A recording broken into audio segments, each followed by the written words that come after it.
For every classic like A Space Odyssey or Blade Runner, there are films that went in bizarre, unpredictable directions, leaving audiences confused, fascinated, or both. They may not be the most popular, but they're unforgettable. Here are 10 of them. Based on a French comic, it's a sci-fi sex comedy set in the 41st century. Jane Fonda plays Barbarella, a space adventurer sent by the President of Earth to rescue Dr. Duran Duran and recover his positronic ray. She travels to the planet Lithion, where a new sin is invented every hour. Along the way, she encounters all kinds of strange and erotic situations. Leather robots, biting dolls, a lesbian queen, a dream machine, and a giant hookah that dispenses the essence of a man. The film is packed with psychedelic visuals, surreal sets, and over-the-top costume changes. It blends campy humor with pop art design and a free love attitude typical of the late 1960s. Despite the sexual tone, Barbarella is never passive. She makes her own choices and remains in control. The movie was a box office failure when it came out, but a 1977 re-release gave it new life. Over time, it became a cult favorite and went on to inspire films like Flesh Gordon and Demolition Man. Altered States follows Eddie Jessup, a scientist played by William Hurt, who becomes obsessed with unlocking the hidden parts of the human mind. He starts by studying schizophrenia, but soon takes things much further, using sensory deprivation tanks and psychedelic drugs to push himself into altered states of consciousness. After a trip to Mexico, where he joins a shamanic ritual and takes a powerful hallucinogen, things start to spiral. His visions get more intense, and the effects begin to show not just in his mind, but in his body. The film's trippiest moments come during these experiments, filled with fast cuts, strange images, and loud, pulsing sound design. As Jessup goes deeper, he risks losing everything: his sanity, his body, and the people close to him. Maybe no film fits the phrase, "a movie that will blow your mind," better than Scanners.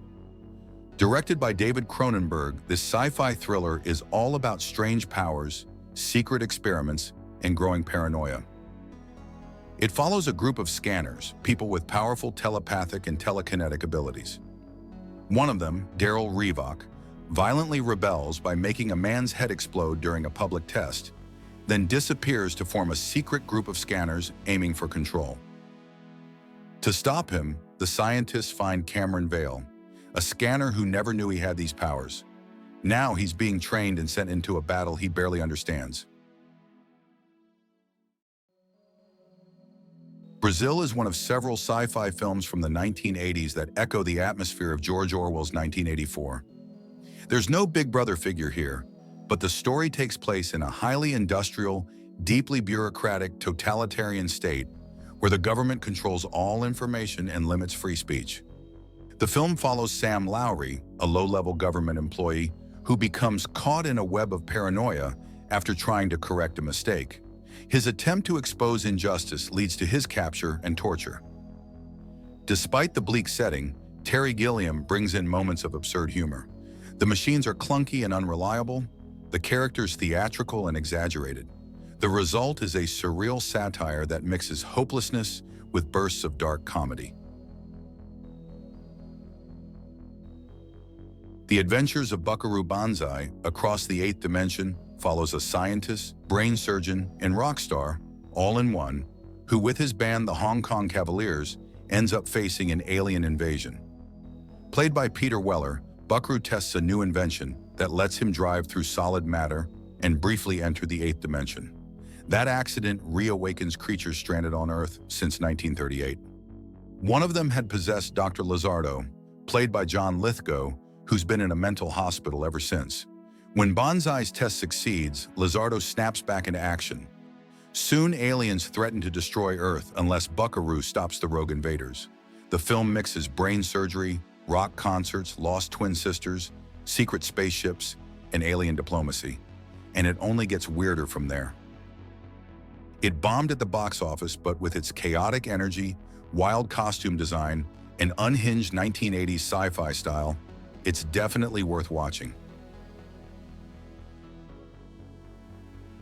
Tetsuo the Iron Man is a low-budget sci-fi horror film that feels like a waking nightmare. Part body horror, part industrial fever dream. It explores obsession, madness, and the collapse between man and machine in an increasingly dehumanized world. The film opens with a man trying to insert metal into his own body. When he flees in pain, he's hit by a car. The driver escapes, but soon begins to change. A cut while shaving reveals metal beneath his skin, and strange people with mechanical parts start attacking him. Written, directed, produced, and shot by Shinya Tsukamoto, the film blends surreal horror, fetishism, and industrial decay. The editing is frantic, the visuals raw and aggressive, and the soundtrack full of metallic noise and chaos. Tetsuo stands as one of the most original and disturbing sci-fi films ever made. The City of Lost Children tells the story of one, a circus strongman whose little brother is kidnapped by strange, part-mechanical men. They work for Crank, a scientist who lives on an oil rig and can't dream, so he steals dreams from children to slow his aging. Crank is surrounded by bizarre creations: 6 clone brothers, a dwarf, and a brain in a tank. To get his brother back, one teams up with Miette, a clever orphan, and the two set out through a foggy port city and into the nightmarish world of Crank's lab. The film's dreamlike tone is matched by its striking visuals: grimy steampunk machines, shadowy alleys, and unsettling characters. Directed by Jean-Pierre Jeunet and Marc Caro, the film blends sci-fi and fantasy with surreal style. Costumes by Jean-Paul Gaultier and music by Angelo Badalamenti complete the atmosphere of a dark, hypnotic dream.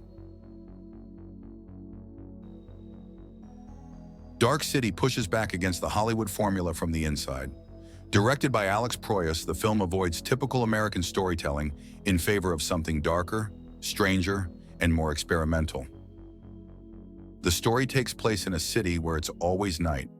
A man named John Murdoch wakes up with no memory and learns he's being hunted for murder. As he searches for the truth, he discovers the city is controlled by mysterious beings known as the Strangers, alien-like figures who reshape the city and erase people's memories. The film blends modern effects with the visual style of early German Expressionism. The sharp angles, towering buildings, and shadow-heavy lighting echo films like Metropolis. With its surreal atmosphere and constant darkness, Dark City feels like a noir dreamscape, one that challenges what mainstream sci-fi usually looks and feels like. eXistenZ explores layered realities without relying on action scenes to keep viewers grounded. The story follows Allegra Geller and Ted Picoul as they navigate a strange world where no one is sure what's real and what's part of the game. The characters move from one setting to another, like a ski lodge or a church, without knowing how they got there. Loyalties shift constantly, and no one can tell what part of the game they're in. Instead of using controllers or headsets, players connect to the game with fleshy umbilicords that plug into ports resembling internal organs. At one point, Pico builds a gun out of leftover food and accidentally shoots their contact. Moments like this make eXistenZ feel like an unsolvable puzzle, strange, unpredictable, and fully committed to its surreal vision. Idiocracy, directed by Mike Judge, is a sci-fi satire that feels more prophetic with each passing year. It begins in 2005, where Joe Bowers, an extremely average Army librarian, is chosen for a secret military experiment. Along with a woman named Rita, he's placed in hibernation for 1 year, but the project is forgotten, and the two are left asleep until the year 2505. When they finally wake up, they find a future ruled by stupidity. Human intelligence has dropped so low that Joe, once completely average, is now the smartest person alive.